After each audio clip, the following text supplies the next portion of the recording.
Volume by disk method.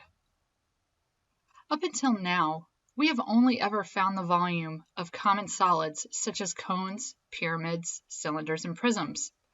But what if we wanted to find the volume of an uncommon solid, like a vase or a donut? How would we go about finding it?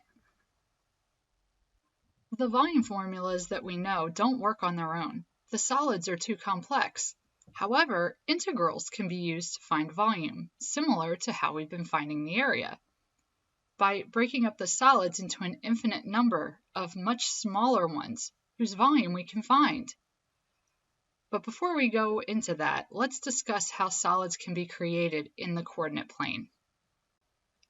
In the previous chapter, we learned to find the area under a function f of x, bound by a specific interval from a to b, including both a and b, and an axis, as shown in the diagram below.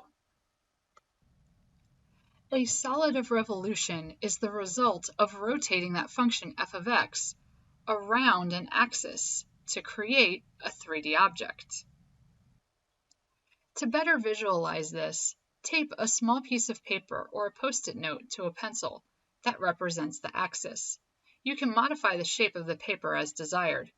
Now simply spin the pencil and see how your two-dimensional piece of paper is creating a 3D object while it's in rotation. Describe the 3D shape or solid that's being created by rotating the pencil below. What features does it have? The pencil setup that was provided to us produces a cork shape once it's rotated. Here's another one to think about, or to construct yourself. Draw or create the pencil setup that models the body of the three-dimensional snowman that is shown below. Hint, use a vertical axis of rotation. Well, if we take a pencil and we attach to it a piece of paper that has two semicircle type of shapes on them, and then we rotate it vertically, it will indeed produce a three-dimensional snowman shape. Now that we understand how a solid of revolution is completed, let's discuss how we are going to use integrals to find their volume. There are three main methods that will be learned. First, the disk method. Second, the washer method. And third, the cross-section method. Each is applied differently depending on how the solid is created. Let's start with the disk method. The disk method, which also has an alternative spelling spelled DISC instead of DISK, calculates the volume of a solid of revolution by breaking them up into smaller disks, as demonstrated below with the cucumber. By stacking an infinite number of disks of infinitely small thickness, which would be dx or dy, our volume will be more and more accurate. In other words, the thinner the slice of cucumber you can cut, the more accurately you can find the volume of each.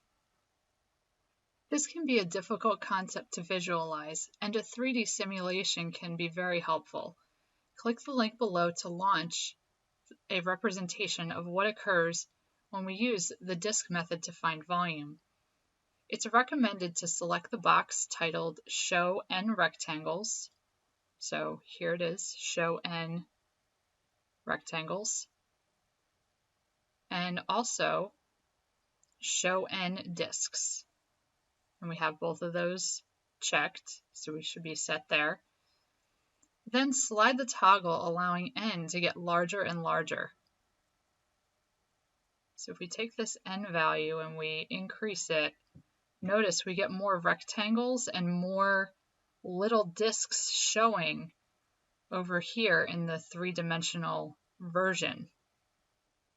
This is allowing it to become more accurate of a measurement. And then if we watch here, you can actually see, and I'll lessen the color a little bit, you can see as I slide this, it's showing how the revolution is occurring in the 3D diagram. So this is what is happening when we are using the disk method to calculate. We are creating multiple disks along an interval and finding the volume of each one and adding them up. The disk method allows us to break up a complex solid into smaller, less complex disks or cylinders. And the volume of a cylinder is found using that V equals pi r squared times the height. In the case of the solid of revolution, we can adapt r and h to become the following. The height will be delta x or dx, and our radius will be f of x. So our formula for finding the volume of each disk now changes to become that the volume is equal to pi times f of x instead of the radius squared times delta x.